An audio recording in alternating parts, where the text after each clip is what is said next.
Bismillahirrahmanirrahim. Assalamualaikum warahmatullahi wabarakatuh. Waalaikumsalam warahmatullahi wabarakatuh. Alhamdulillahirabbil alamin. Wassalatu wassalamu ala asrofin nabiyyin wal mursalin wa ala alihi washabihi wa salaman tasliman katsiran. Amma ba'du. Asyhadu an la ilaha illallah wa asyhadu anna Muhammadar Rasulullah. Allahumma sholli ala sayyidina wa maulana Muhammad wa ala ali sayyidina Muhammad. Segala puji hanya milik Allah, Rabb semesta alam. Salawat beriring salam semoga tercurahkan atas Nabi dan Rasul termulia beserta keluarga dan para sahabatnya. Yang terhormat Ketua BPD beserta anggotanya, yang saya hormati perangkat desa beserta Bapak Kadun, yang saya hormati adik-adik dari mahasiswa Universitas Bengkulu, yang saya hormati adik-adik dari Karang Taruna, yang saya hormati tokoh agama, tokoh masyarakat, tokoh adat, ibu-ibu semuanya yang insya Allah dimuliakan Allah Subhanahu wa Ta'ala. Pertama-tama dan yang paling utama, marilah kita panjatkan puji dan syukur kita kehadirat Allah Subhanahu wa Ta'ala yang telah melimpahkan rahmat dan hidayahnya serta memberikan nikmat sehat, nikmat kesempatan, nikmat iman, nikmat ukhuwah dan nikmat kebersamaan kepada kita semua, sehingga pada malam hari ini kita bisa berkumpul, kita bisa bertemu, kita bisa bersilaturahim, yaitu dalam menindaklanjuti undangan yang disampaikan oleh mahasiswa dari UNIF. Agenda kita yang pertama yaitu sosialisasi tentang ilmu lingkungan dulu ya.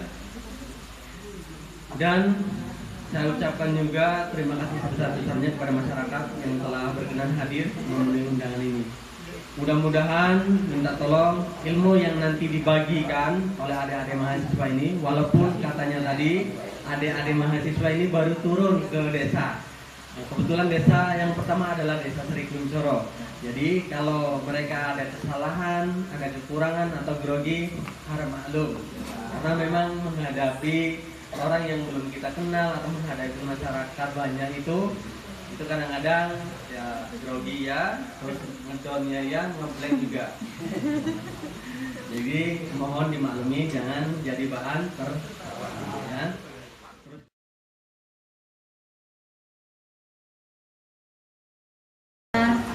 Saya perwakilan dari kelompok 1. Di sini kami sama-sama menggunakan pupuk cair. Produk kami sama-sama pupuk organik cair atau POC. Bedanya dengan kelompok sebelumnya, kami di sini menggunakan limbah sampah rumah tangga. Jadi sampah-sampah bapak ibu nanti di rumah itu seperti misalkan sayur-sayuran yang sudah kayak potongan-potongan sayuran yang sudah tidak digunakan, tidak disayur, itu nanti masih bisa digunakan. Dan jika kelompok sebelumnya itu menggunakan EM4 dan juga menggunakan air cucian beras, di sini kami menggunakan starternya sebagai Yakult, produk Yakult. Jadi kami menggunakan Yakult. Jadi alat bahan dan kami itu sama ember berpenutup. Di sini kami menggunakan ember berpenutup atau wadah-wadah lain yang bapak-bapak punya itu yang harus berpenutup supaya nanti proses fermentasinya itu terjadi. Terus yang kedua itu ada air biasa. Kalau untuk kapasitas ember 10 liter itu air biasanya 8 liter. Terus gula merah yang sudah dicairkan, baru Yakult 2 botol dan sampah organik dapur. Nah nanti teman saya akan mendemokan cara pembuatannya. Kepada Rita dipersilakan. Saja sampah-sampah yang lain bisa seperti kotoran hewan itu bisa. Apalagi kalau di sini kan banyak sampah yang bekas daun-daun bekas kelapa sawit. Kan kita cuma ngambil ininya aja biasanya. Nah nanti daun-daunnya itu bisa digunakan sebagai salah satu bahan untuk pembuatan pupuk cair. Caranya itu yang pertama kita menyiapkan air putih. Di sini kami menggunakan botol yang 1 liter. Nah, botol yang bertutup seperti ini bisa digunakan. Jadi dalam 1 liter air putih ini setengahnya nanti air biasa. Baru dimasukkan gula merahnya.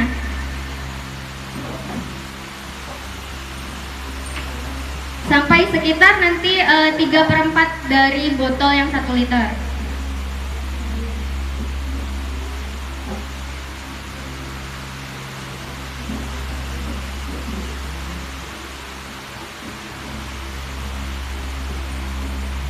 Jadi supaya mereka ini tercampur, kita harus mengoceknya terlebih dahulu. Nah, kalau sudah sampah-sampah organiknya itu baru kita masukkan. Kalau mau sampah organik kayak bekas potongan bayam boleh, mau sampah-sampah yang di depan rumah juga boleh dimasukkan saja. Sampah berupa potongan daun bayam. Jadi ini adalah daun bayam yang sudah bersisa.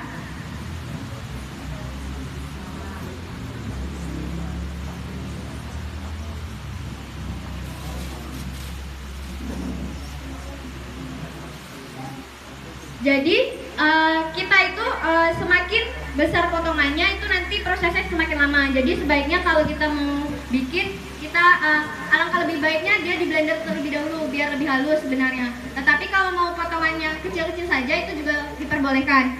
Karena semakin besar potongannya ini nanti berarti proses fermentasinya itu semakin lama. Terus yang terakhir ini kita kasih bakteri. Jika kelompok sebelumnya itu menggunakan bakteri EM4 yang bisa dibeli di toko pertanian, kita bisa menggunakan Yakult. Yakult ini juga mengandung bakteri Lactobacillus. Jadi digunakan Yakult, nanti kita masukkan ke dalamnya.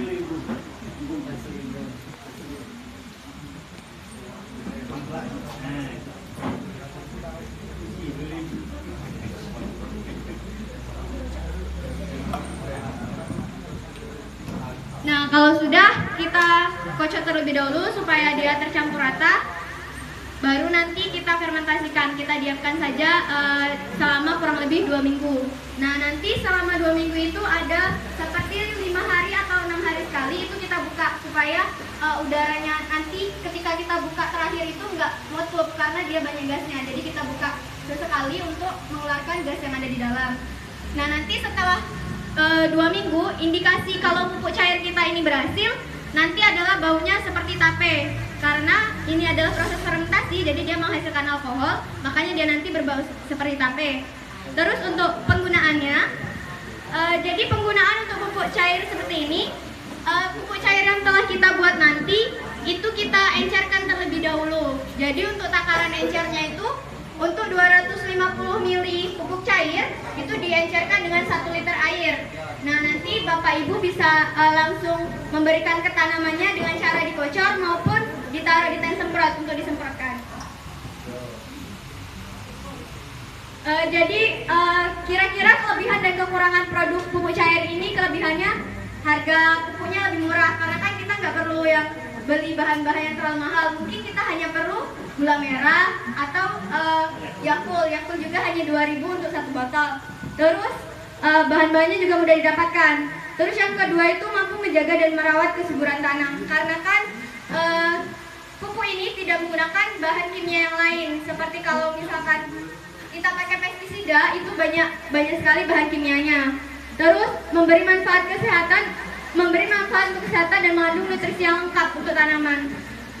Tetapi kekurangannya itu unsur hara di dalam produk ini tidak dapat diprediksi. Kalau misalkan Bapak Ibu menggunakan pupuk NPK kan sudah diprediksi itu natriumnya berapa, fosfornya berapa, kaliumnya berapa. Sedangkan di sini kita tidak dapat memprediksi nutrisinya karena takaran untuk sebenarnya organik yang dipakai di sini sudah banyak nutrisinya, seperti ada zat besinya, sudah ada natriumnya, tetapi kita tidak tahu berapa banyak sih zat yang dikandung di dalam sayuran-sayuran yang kita gunakan itu.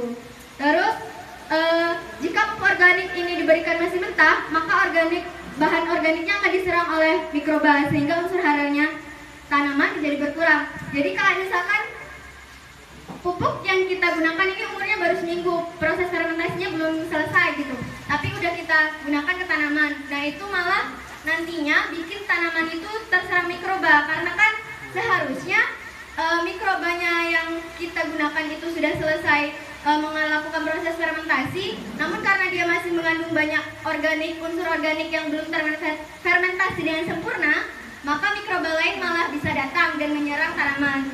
Terus respon tanaman terhadap produk itu lebih lambat karena bersifat slow release.